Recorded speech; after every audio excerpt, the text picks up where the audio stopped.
Olá, galera, beleza? Eu sou o professor Cássio e nesse vídeo a gente vai completar o estudo da respiração celular aeróbica.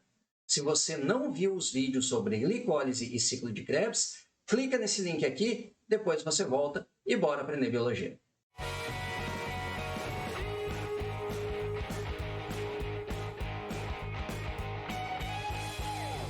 Muito bem. Continuando de onde a gente parou no último vídeo, qual o destino dos hidrogênios que são captados pelo NAD e pelo FAD ao longo do processo até agora? Lembrando que a gente teve hidrogênios liberados e captados pelo NAD durante a glicólise e durante a fase de transição, além do ciclo de Krebs. O destino desses hidrogênios é a cadeia respiratória, a terceira etapa do processo de respiração aeróbica, onde a gente tem a maior quantidade de ATP produzido. Tanto o ciclo de Krebs quanto a cadeia respiratória ocorrem em uma organela citoplasmática chamada de mitocôndria.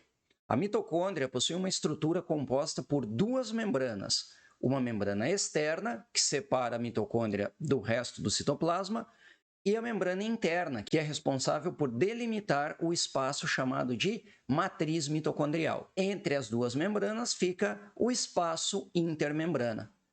Pensa no nome criativo. Essa cadeia respiratória é composta por um conjunto de proteínas localizadas na membrana interna, que também é chamada de cadeia transportadora de elétrons. Como o nome sugere, ela vai transportar elétrons. Então, para que esse processo todo ocorra, nós precisamos, inicialmente, de hidrogênios, que são carregados pelo NAD. O primeiro passo da cadeia respiratória é a interação da molécula de NADH com a proteína complexo 1. A primeira proteína da cadeia transportadora de elétrons. Ao interagir com o complexo 1, o NAD vai liberar um elétron e o átomo de hidrogênio que ele estava carregando. Esse átomo de hidrogênio também libera o seu elétron, e esses dois elétrons são captados pelo complexo 1. O NAD volta à sua forma NAD+, e pode ser reutilizado para carregar outros hidrogênios. Já o átomo de hidrogênio, como transferiu o seu elétron para o complexo 1, se torna um íon H+. Lembrem que o hidrogênio é o átomo mais simples da tabela periódica, possuindo apenas um próton e um elétron. Então, quando ele transfere o seu elétron para o complexo 1, ele se torna um átomo de apenas um próton. Ao receber esses elétrons, o complexo 1 sofre um aumento no seu nível energético. Só que ele não quer ficar mais energético, ele quer ficar estável, ele quer ficar de boa. Então, o que ele faz? Simples, ele transfere o problema, ou seja, esses elétrons, para uma outra proteína chamada ubiquinona. A transferência desses elétrons para a ubiquinona faz com que o nível energético do complexo 1 diminua. E essa diminuição faz com que este complexo 1 bombeie os íons hidrogênio para o espaço intermembranas, algo que será fundamental mais para frente. Já o FADH2 não tem afinidade com o complexo 1, então ele vai interagir com uma outra proteína chamada de complexo 2, transferindo os seus elétrons para o complexo 2, formando íons hidrogênio e liberando o FAD para voltar até o ciclo de Krebs e carregar mais hidrogênios. Diferente do que acontece com o complexo 1, o complexo 2 não transfere íons hidrogênio para o espaço intermembranas, e isso provoca um acúmulo de íons hidrogênio na matriz. O complexo 2 também quer ficar estável, então ele vai transferir os seus elétrons também para a ubiquinona. A ubiquinona não quer ficar com esses elétrons para ela, então o que ela faz? Transfere esses elétrons para uma outra proteína chamada de complexo 3. O complexo 3 não quer ficar com esses elétrons e passa eles para uma outra proteína chamada de citocromo C. Um detalhe importante aqui é que, ao fazer essa transferência, o complexo 3 também bombeia hidrogênios para o espaço intermembranas. O citocromo C transfere os seus elétrons para o complexo 4, chamado também de citocromo oxidase, que vai dar o destino final para estes elétrons. Qual é o destino final desses elétrons? Eles precisam ser captados por alguém. Eles precisam de um aceptor final. Ao transferir esses elétrons, a citocromo oxidase também bombeia hidrogênios para o espaço intermembranas. Mas quem é esse aceptor final de elétrons? Vocês lembram que a gente está falando de respiração aeróbica? A gente chama esse processo de respiração aeróbica porque é um processo que depende de oxigênio.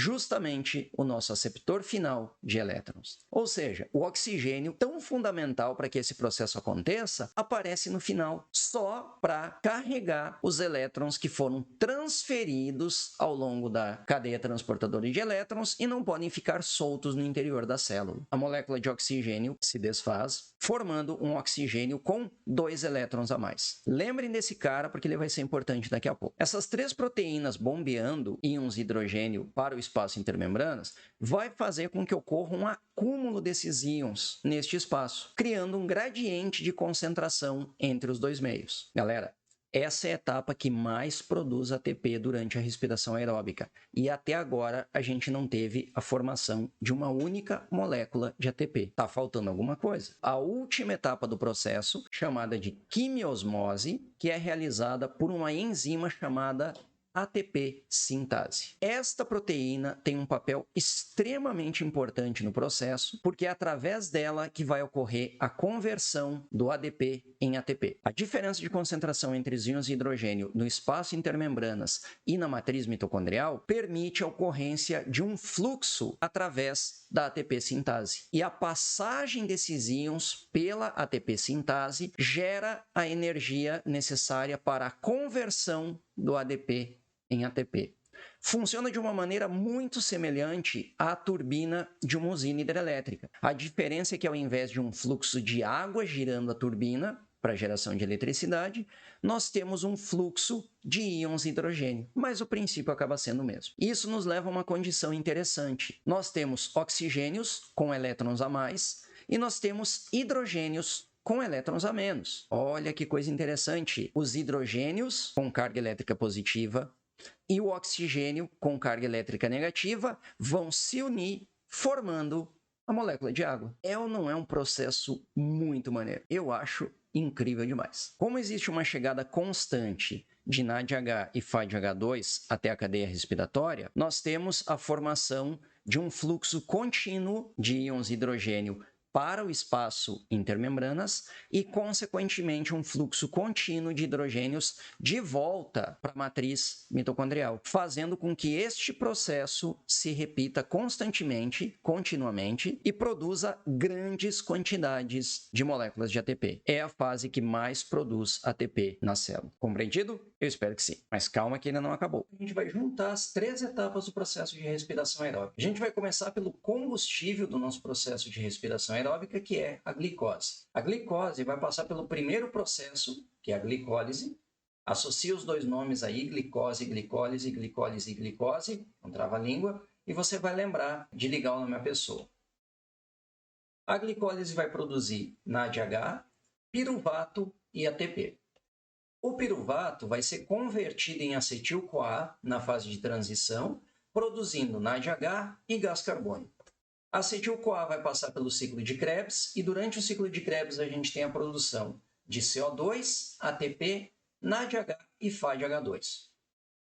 O NADH e o FADH2 produzidos durante todas essas etapas vão para a cadeia respiratória.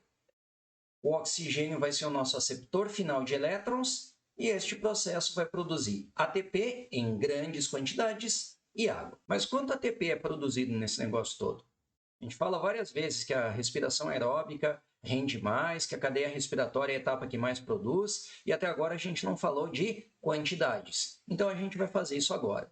Na visão geral da respiração aeróbica, a gente vai compreender quanto ATP é produzido durante esta bagaça. Para cada molécula de glicose que a gente produz, a gente vai ter a formação de 2 NADH na primeira etapa, a formação de 2 moléculas de piruvato e a formação de 2 ATPs. A partir daqui, tudo o que acontece vai ser em dose dupla, porque são 2 moléculas de piruvato passando pela fase de transição para ser convertida em acetil-CoA, depois passando pelo ciclo de Krebs, até a gente chegar na cadeia respiratória. Então a gente vai ter a produção de 2 NADH, de 2 CO2 e de 2 acetil-CoA. Cada acetil-CoA que passa pelo ciclo de Krebs produz 2 gás carbônicos, 1 ATP, 3 NADH e 1 FADH2.